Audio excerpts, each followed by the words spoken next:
Welcome back, everybody. First of two afternoon sessions. I'm Peter Sewell, also a member of the CHERI team here. When we wrote the proposal for what eventually turned into DSPD, we had some little words about, fostering a community of broad academic and industry people, and we had no idea that it would turn into this. We're really happy that it's turned into this. For our first speaker, we have Dan King from Ada Core talking about, unsurprisingly, Ada on CHERI. Take it away. Thank you very much. Yep, so I'm Dan King. I'm the embedded software engineer at Ada Core.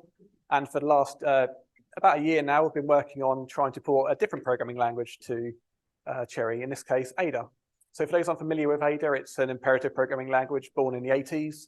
And it's it's used in sort of high integrity systems. It's found its niche in sort of aerospace and defense, but it is a general purpose programming language. It can be used for low level thing anywhere. You can run C code, for example. You could also run Ada code.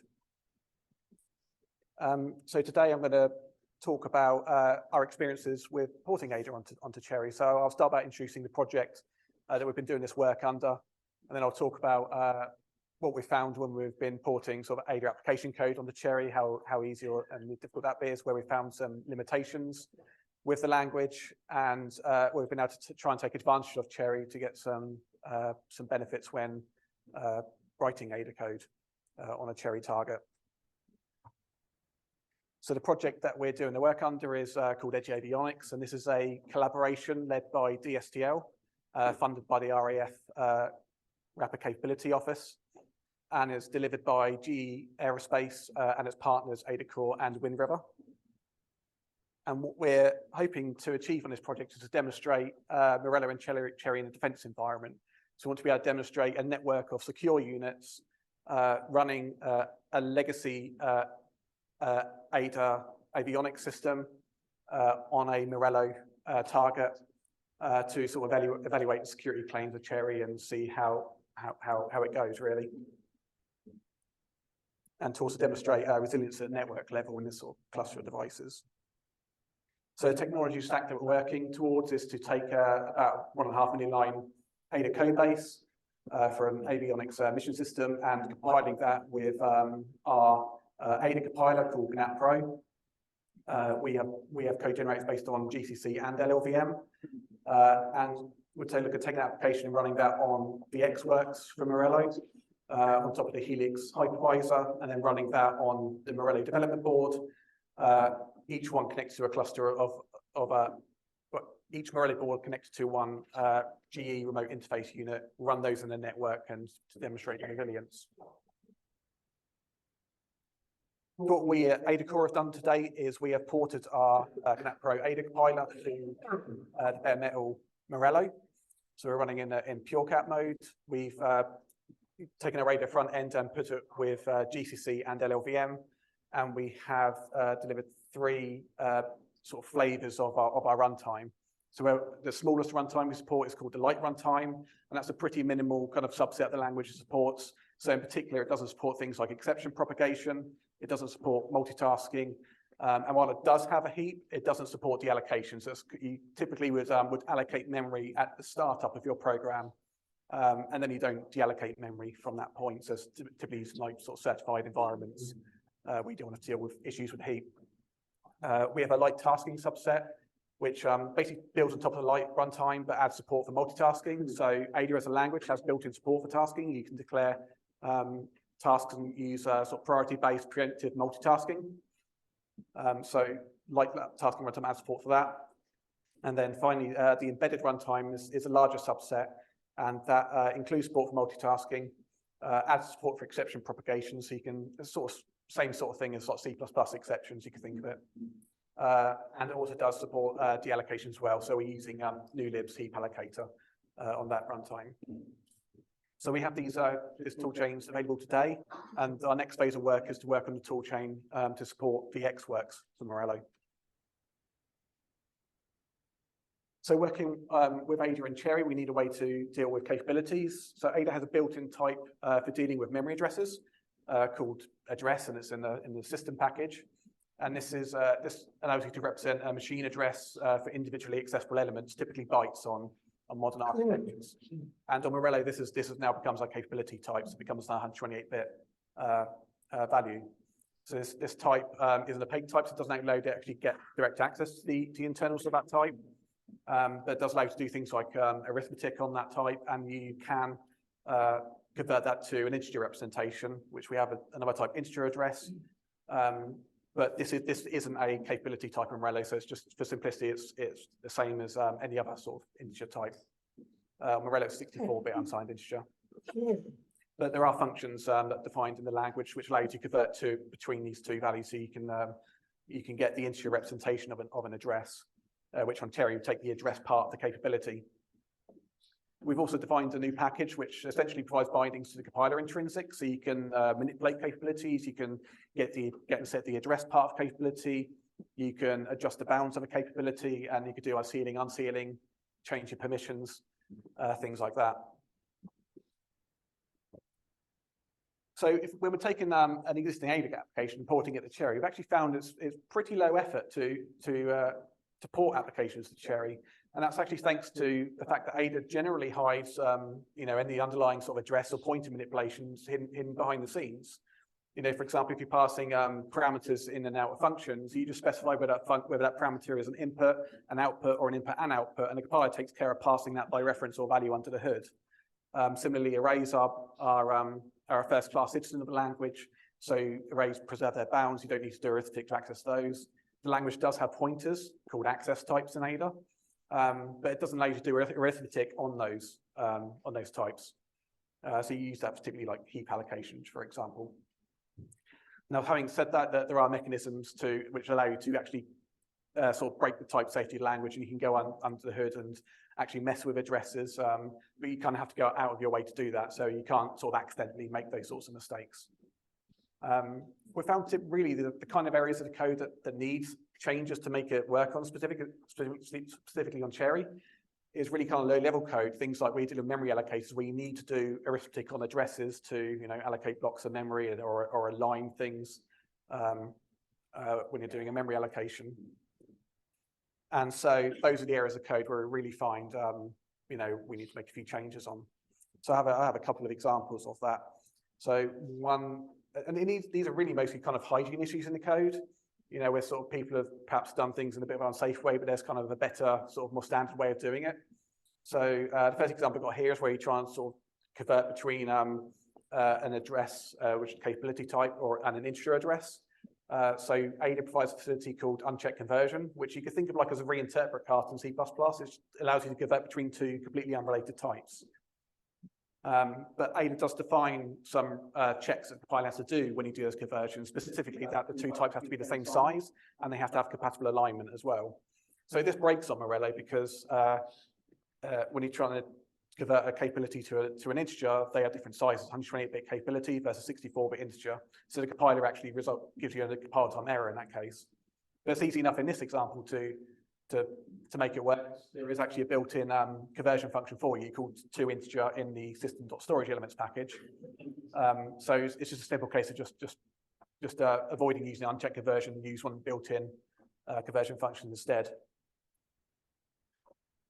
So similarly, when you're dealing with, say, address arithmetic, say in a memory allocator, you need to align an address, for example.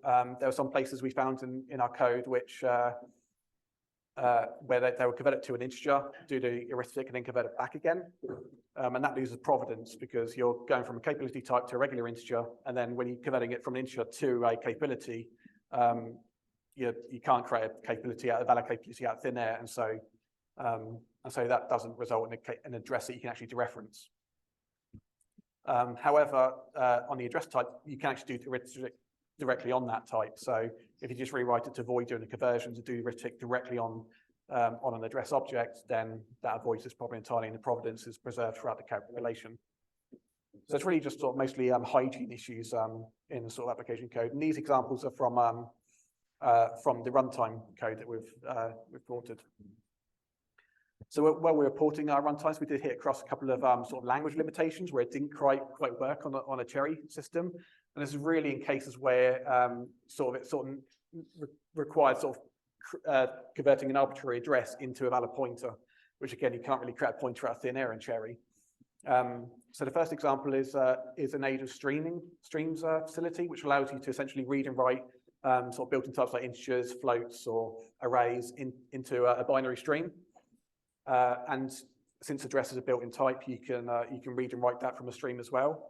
But if you're trying to read an address from a stream, that the address you read from a stream could point to anywhere, and so we can't create a valid capability that points to an arbitrary address. So we don't support this feature of reading an address from a stream in Ada in the Connect compiler. But if you did really want to do this, you could just sort of stream an integer address, and you could manually mint a capability, based on whatever memory region you've got a capability for. And the other area where we found a limitation was in the function called internal tag. So this we're dealing with what's called tag types in Ada, which is really so what a tag essentially is I think of it like runtime type information in C++. If you have a class hierarchy, the tag tells you what type the underlying object is. So if you reference to base class, you can get the tag, and you can use that to determine, okay, what actually is a derived type of the object. And Ada has a mechanism to get string representation of the tag. That's called an external tag. And the internal tag function converts an external tag back into a tag, which is implemented in GNAT as just a pointer under the hood. And the way GNAT represents external tags is just a string representation of an address. So we hit the same problem of trying to convert an arbitrary address back into a valid pointer. But this is really just a limitation of how it's implemented in GNAT. So we're looking at other ways we could perhaps implement this to avoid this particular limitation.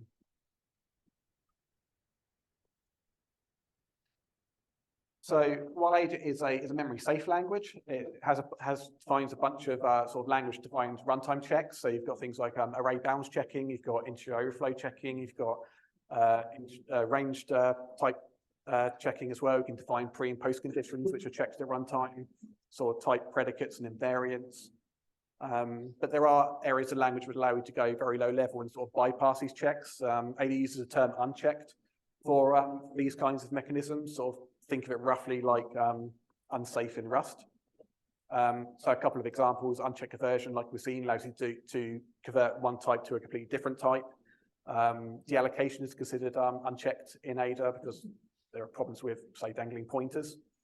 And there's also another mechanism called memory overlay, which allows you to place one object at the same address as a different object. So we have an example of this on the screen here, where we declare an unsigned 8-bit integer, and we overlay an unsigned 32-bit integer on top of the address of that unsigned 8 variable. Now this is unsafe because if you try and write to the unsigned 32-bit variable, that would overwrite past the bounds of the 8-bit variable, which has actually been allocated on the stack. Now on a conventional target, nothing would really detect this. It would probably, result in undefined behavior at runtime. But this is where CHERI actually helps cover the gap, is because it provides that sort of underlying memory safety, even when we're sort of bypassing the normal language checks. And yeah, so in this case, we get like a CHERI bounds error in this example. We did look at trying to replace Ada's runtime bounds checking, array bounds checking, with the CHERI bounds checking. We're thinking, you've got bounds checking built into the hardware. Why waste CPU cycles doing it in software? But we did find that there's a bit problematic due to the compressed bounds format that's used on Morello. So if we're dealing with very large arrays, we can't precisely represent necessarily the bounds of the actual array. So you need to allocate a bit more memory to be able to pad the upper bounds. And so that would allow you to actually access past the end of the array into sort of the padding area, which wouldn't be detected. And so the runtime check wouldn't result in the exception being raised as required by the language. So what we decided to do was just to keep the software checks, but you can actually disable them in the compiler if you really want to. And CHERI will still give you some assurances, even in those cases where you actually disable the language-defined runtime checks. We've also been able to implement a mechanism in the runtime to support converting a CHERI hardware exception into an Ada exception. So if you, at any point in the code, encounter a CHERI error, an ADA exception gets raised at that point, which allows you to catch and handle the CHERI exception, just like any other regular exception. It's very similar to how exception handling works in C++. So if we take that example, the memory overlay from earlier, which triggers a capability bound error, we're actually able to catch and handle that exception in a regular exception handler. Shown in the example here. So we defined 4 new exception types, one for bounds, permissions, and tag and sealed faults, which map to the hardware exceptions. So to give you an idea of how that's sort of implemented in our bare metal systems, if you sort of consider a call stack, we've got 3 functions deep. So we've got function 1, which calls function 2, which calls function 3. If function 3 generates some sort of CHERI hardware exception, that transfers control to a trap handler in our runtime. The runtime handler checks to see what kind of fault has occurred, and if it's a CHERI fault, it returns from that exception. But rather than returning control back to the instruction that generated the fault, it transfers control back to a function which raises an ADA exception on top of the call stack from where the exception occurred. So this then allows the unwinder to walk up that call stack and propagate the exception up to the first suitable exception handler, which in this example is just in function 1. So we see that this can give some benefits of having a bit more control over handle like a CHERI error. You don't need to stop the whole program and crash the entire program if a CHERI exception occurs, particularly in a multitasking application, because the exception is limited to the task that generated the fault. So other tasks in the system can continue execution without being affected by that CHERI exception. So you could perhaps have the fail task enter some sort of fail secure mode, and other tasks in the system that perhaps depend on that task for data can enter a kind of degraded mode of operation where they still continue to operate, but perhaps in a sort of degraded mode where some features aren't available. And it also allows for some sort of sense of recovery from an error as well. So if you catch in your handler, you could perhaps try attempting to restart that task, again, without affecting the other tasks in the system. And also, you could perhaps do some sort of logging to capture some state in the system to allow in reproducing and sort of fixing and diagnosing the error that's occurred.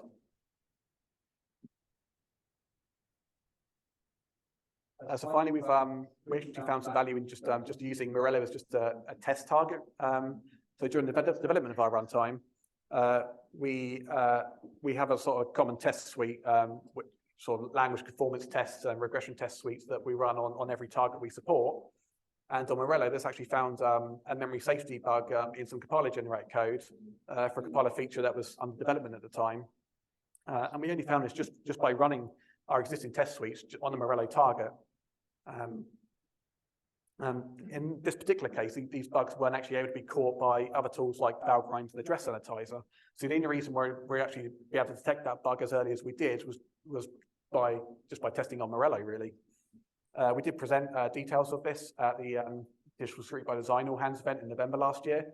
So if anyone is interested in getting access to that, let me know, and we can send that on to you. So what we recommend really is just, even if you're not targeting CHERI as in your particular system, is just still use it as for running a unit test or doing fuzz testing on Morello targets. We've actually found there's actually quite some value in just doing that to help find some bugs that you wouldn't find otherwise. So just to summarize what I've talked about today. So we're sort of developing CHERI and Morello in a defense environment. We've been porting ADA code to Morello and found that it's actually very little effort to port application code. It's only really on the low level code, which is quite uncommon, where you actually have to sort of perhaps tweak a few things to make it work in the CHERI environment. And CHERI gives benefits, although ADA is a memory safe language, CHERI does give benefits in catching errors when you're using unsafe or unchecked parts of the language. And we're able to take advantage of CHERI to improve on exception handling to allow you to catch and recover from memory safety related errors. And we find Morello to be a great target for testing on as well. So that concludes everything for me today. Thank you for listening. Any questions? Thank you very much. So we have some time for some questions.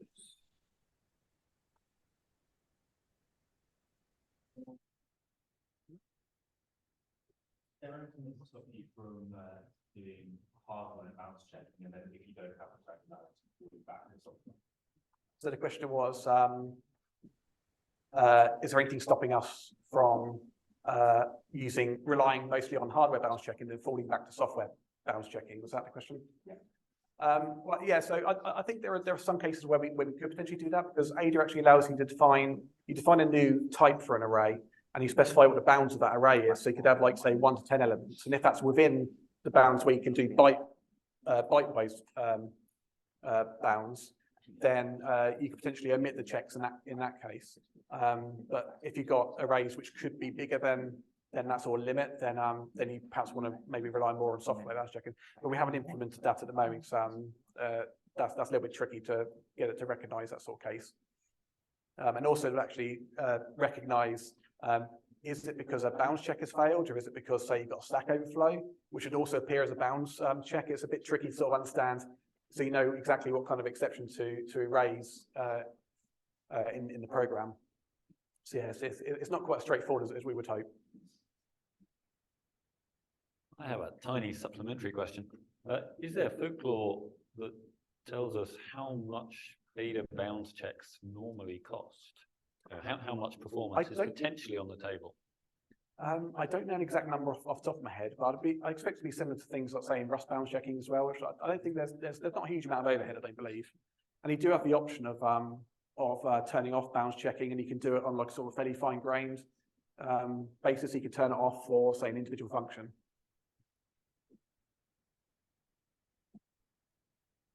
Thank you. Can you give us some insights why Valgrind and your other checkers couldn't find the bugs that CHERI found? Yeah, so the question was, why couldn't Valgrind find the bug that CHERI found?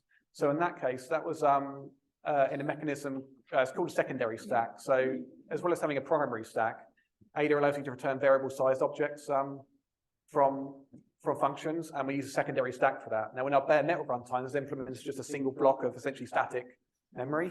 So we allocate chunks from that block, and we have a spatially safe memory allocator, which we use, to narrow the bounds of each allocation. But to Valgrind and address sanitize, that just appears in a single block of memory. Now, in our case, the file generated code was allocating too little memory. So when you try and use the object that's been allocated automatically by the compiler, you could access past the end of that object's been allocated, but you're still within the bounds of the overall big block of secondary stack memory. So Valgrind, they just didn't have enough information about how the secondary stack works. It just looks like a big block of memory. So as long as you're still accessing within that big block, it doesn't catch the error. Right.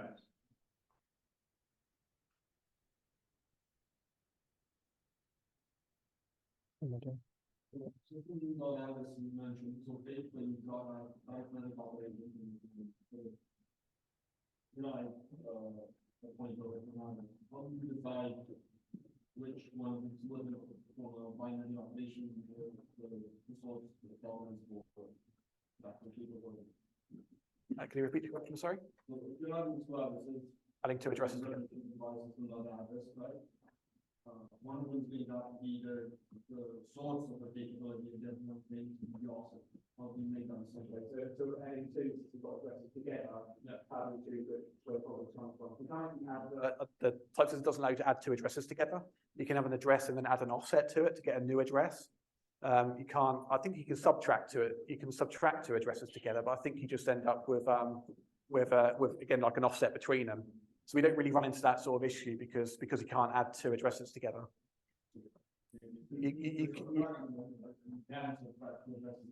Yeah, but then you just get offset between the two addresses, and that's not an offset. That's a different type called a storage offset, which is just an integer type. So yeah, you don't get another address, you get an integer as a result of subtraction between two addresses.